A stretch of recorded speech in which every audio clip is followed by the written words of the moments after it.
आज से मगरबी बंगाल में 2 दिनों का मुकम्मल लॉकडाउन है। इस दौरान हवाई सर्विस के साथ साथ ट्रेन खदमात भी मुअत्तल हैं। लॉकडाउन की वजह से हावड़ा, सियालदह, मालदा, आसनसोल और सिलीगुड़ी स्टेशनों से ट्रेनें नहीं चल रही हैं। वहीं दूसरी रियासतों से आने वाली ट्रेनें भी यहां नहीं आएंगी। आपको बता दें कि मगरबी बंगाल में कोरोना मरीजों की तादाद में तेजी से इजाफा हो रहा है। ताहम कोरोना से सेहतयाब होने वालों की तादाद में भी बढ़ोतरी हो रही है।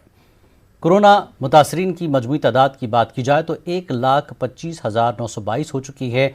वहीं कोरोना से 2,634 अफराद हलाक हो चुके हैं, जबकि सेहतयाब होने वालों की तादाद 98,000 से ज़ायद है।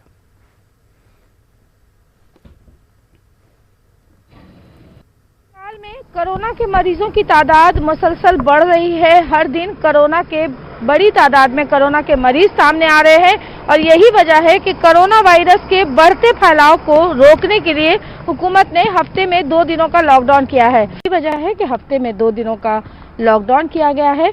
अब आने वाले दिनों में हफ्ते में ये 2 दिनों का लॉकडाउन कितना कामयाब होगा और ये 2 दिनों का लॉकडाउन कोरोना पर काबू पाने में कितना कामयाब होगा, ये देखना अहम है। कैमरामैन शुभ्रता के साथ शबाना एजाज, न्यूज़ 18 उर्दू।